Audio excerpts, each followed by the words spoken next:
libros. Antes de empezar, quiero darle las gracias a Adolfo por hacerme la cabecera del canal y la mini intro y la mini outro que vais a ver a continuación. Y dicho este agradecimiento, vamos a empezar con las sagas que no me he podido acabar, o al menos una primera parte, porque la verdad es que han habido muchas, desgraciadamente. ¡Comencemos! Una de las sagas que nunca me he podido acabar, y la verdad es que me da muchísima pena, es la saga de Septimus Heap de Angie Sage. Exactamente me quedé en el tercero de 7, y el tercero es Septimus y el último alquimista. Para los que no lo sepáis, la premisa de la historia se basa en el que el séptimo hijo de un séptimo hijo posee una habilidad mágica innata. Es una saga repleta de aventuras, pero que yo he llegado al tercero no sé por qué me quedé en él. Y la narrativa es bastante ligera y ágil, y no entiendo cómo es posible que no terminase este libro, porque la novela es una aventura tras otra. De hecho, el primer libro, Septimus, me gustó muchísimo. Me daba la sensación de que tenía un montón de secretos ocultos que poco a poco iban a ir desentrañándose. De hecho, por eso mismo no tiene sentido, porque recuerdo bastante que en este libro, justamente el tercero en el que me quedé, sucedían bastantes acontecimientos oscuros e impredecibles que te dejaban como...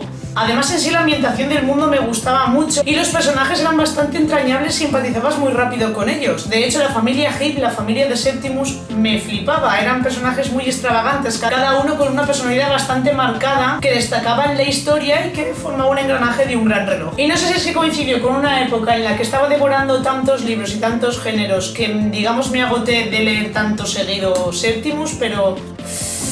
pues no he llegado a leerme hasta el séptimo, así que si alguien se lo ha leído, por favor decidme si tengo que seguir o si no. Mi siguiente saga inconclusa es una saga que siempre que digo que no he pasado del primero, la gente que se lo ha leído literariamente me asesina, pero muy profundamente, ¿vale? Y estoy hablando de la saga de Artemis Fowl. Artemis Fowl es una saga de 8 libros que básicamente se centran en Artemis, un niño de 12 años que descubre el mundo de las criaturas mágicas. Así que decide hacer, buscar las aventuras en plan de niño elegido. Pues no, empieza a ejecutar un montón de malvados planes para robarles el oro y los tesoros a esas criaturas. A mí me llegan a contar esta sinopsis ahora y ese libro lo cojo, pero en plan Spider-Man, ¿sabéis? En plan...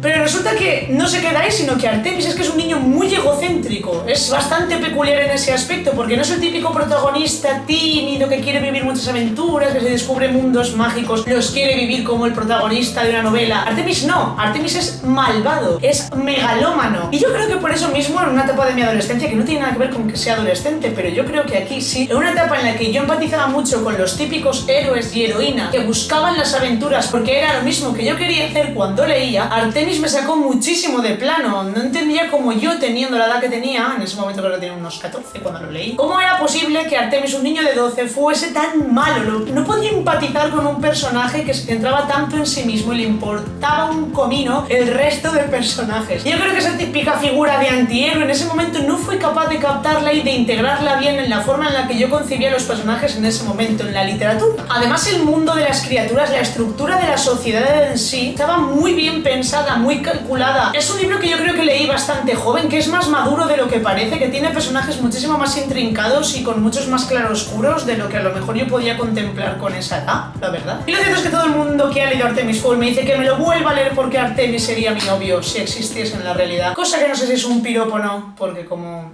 es malvado y megalómano, pues no sé qué quieren decirme mis amigos, la verdad. Otra de las sagas que no pude acabar dentro de la saga de los reinos olvidados, la saga del elfo oscuro, y no pasé de la morada, porque cuando empecé a leer el elfo oscuro era mi época que yo llamo la época de las crónicas de la Dragonlance, es decir, mi yo adolescente descubriendo la fantasía épica en su esplendor más máximo. En la saga del elfo oscuro se centra en Drizzt, un elfo oscuro que vive en una sociedad que vive con su pueblo, que se caracteriza por ser bastante oscuro y malvado, pero él comparte la moral de su pueblo y va enfrentada a sus creencias y su forma de actuar cuando se les ponen diversas tareas en medio de la historia. Es un mundo lleno de aventuras y conspiraciones, la verdad es que es un poco mafioso lo que pasa aquí dentro. Tal vez no me atrapó porque venía de la Dragonlance, de batallas muy épicas, ¿no? Y aquí es como un poco más introspectivo, profundiza más en la problemática de un personaje que se enfrenta a una sociedad mala pero que forma parte de ella. Entonces digamos que esa posición de Drizzt antiviolenta a veces hace que pues se puedan perder algunas batallas épicas, pero que ese no es el problema. El problema es, digamos, que yo a lo mejor no le encontré el gancho, ¿no? A un estudio más como sociológico de la morada. Y yo creo que eso es lo que no me enganchó. A lo mejor era muy inmadura para esto, o a lo mejor es que directamente pues no me gusta el elfo oscuro y fin final de la historia. Pero a mi alrededor tengo un 50% que me dicen que tengo que volver a leerme, el otro 50% que me dice que por nada del mundo me lo vuelva a leer. Como no podía faltar esta saga de la que nunca podré dejar de hablar porque fue una de mis decepciones más grandes. No pude acabar la saga del legado, o como mejor lo conocemos todos en este mundo, Eragon. Me quedé en Brisingr. Yo le digo Brisingr, yo no sé cómo lo pronunciará la gente, pero Brisingr.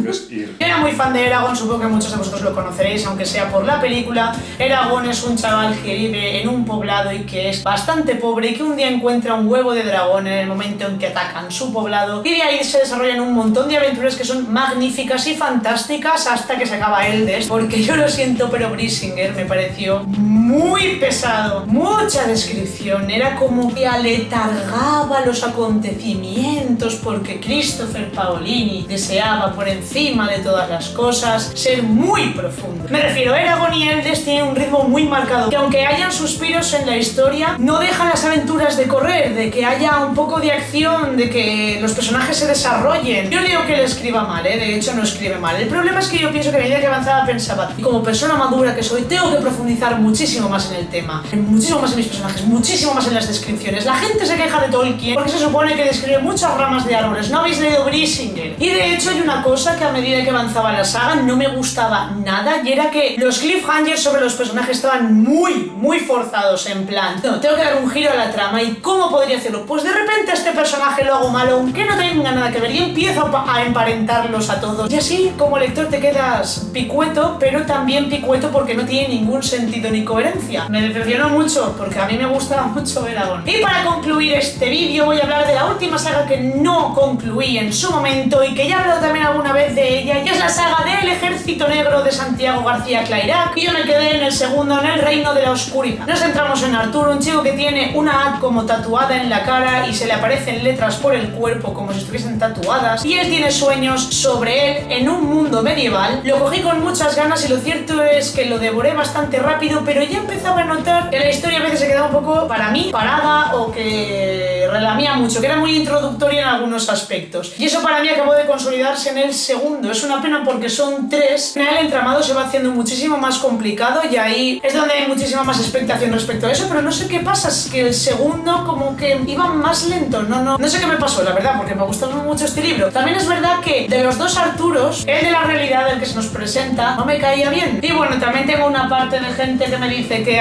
tampoco le gustó, y a otra que le reencantó y que no entiende cómo una novela de estos tintes no me la acabé de leer. Y hasta aquí el vídeo de hoy. Decidme en los comentarios si alguna de estas sagas os habéis leído, si os ha costado alguna, recomendarme tipos de vídeos y libros en los comentarios. Si os ha gustado el vídeo podéis darle a ting y nos vemos la semana que viene.